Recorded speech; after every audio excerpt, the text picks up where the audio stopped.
हजुरसँग 2 वा 2 भन्दा बढी सामाजिक सुरक्षा कोषको आइडी भयो भने चाहिँ के गर्ने? कोही साथीहरू नेपालमा फर्मल सेक्टरमा काम गर्दाखेरिको सामाजिक सुरक्षा कोषको आइडी हुन्छ, त्यसपछि वैदेशिक रोजगारीमा जाँदा श्रम गर्दाखेरि फेरि अर्को आइडी जेनेरेट हुन्छ। सुरुमा त कुरा गरौँ, यो आइडी जेनेरेट हुनु नै गलत हो, यो सिस्टम फेलर हो यो है।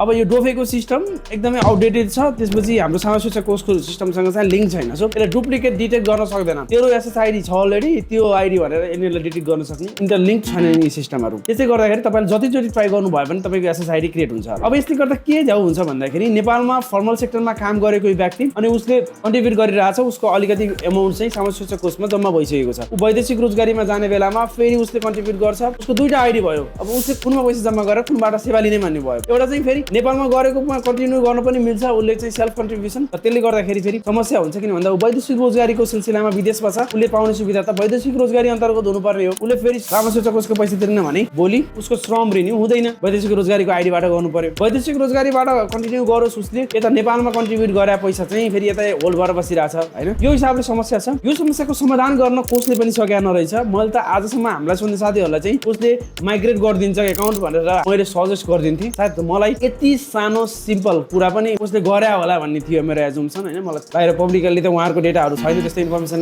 त्यति धेरै। अनि मैले चाहिँ सोधेको, उहाँहरूले अहिले माइग्रेसन गर्नु हुँदो रहेछ फेरि समस्या। अब यसले चाहिँ ठुलो इस्यु भइरहेको छ। यसले चाहिँ सामाजिक सुरक्षा कोषले हेर्नु पर्यो। एउटा चाहिँ डुप्लिकेट एसएसआइडी क्रिएट नै हुनु हुँदैन। यसको प्राइमरी डकुमेन्ट बरु राष्ट्रिय परिचय पत्र बनाउने हो कि नागरिकतालाई बनाउने हो कि 2-3वटा एक्टलाई चाहिँ लिङ्क गराएर मान्छेको डुप्लिकेट नहोस्, एउटा कुरामा तुरन्त ध्यान दिनु पर्यो। र अर्को सिस्टम बनाउनु पर्यो, कोषले सिस्टम बनाउनु पर्यो। र थर्डमा चाहिँ तपाईँले के गर्नु पर्यो, तपाईँको नेपालमै हुँदाखेरि सामाजिक सुरक्षा कोषको नम्बर छ भने तपाईँले वैदेशिक रोजगारीमा जाने सिलसिलामा श्रम गर्दाखेरि जो मेन पावरबाट जाँदै हुनुहुन्छ अथवा आफैले व्यक्तिगत श्रम स्वीकृति लिएर जाँदै हुनुहुन्छ, त्यो बेलामा चाहिँ तपाईँले त्यो नम्बर हान्नु होला, सामाजिक सुरक्षा कोषको नम्बर हान्नु होला। त्यसपछि नेपालमा भएको एसएसआइडी चाहिँ तपाईँको सेक्टर चेन्ज भएर तपाईँ फरेन इम्प्लोइमेन्टमा जान्छ, वैदेशिक रोजगारीमा जान्छ। त्यसैले चाहिँ काम गर्नु होला। सामाजिक सुरक्षा कोषसँग सम्बन्धित भिडियोहरू रविन पौडेल युट्युब च्यानलमा छन्, हेर्नु होला। Thank you.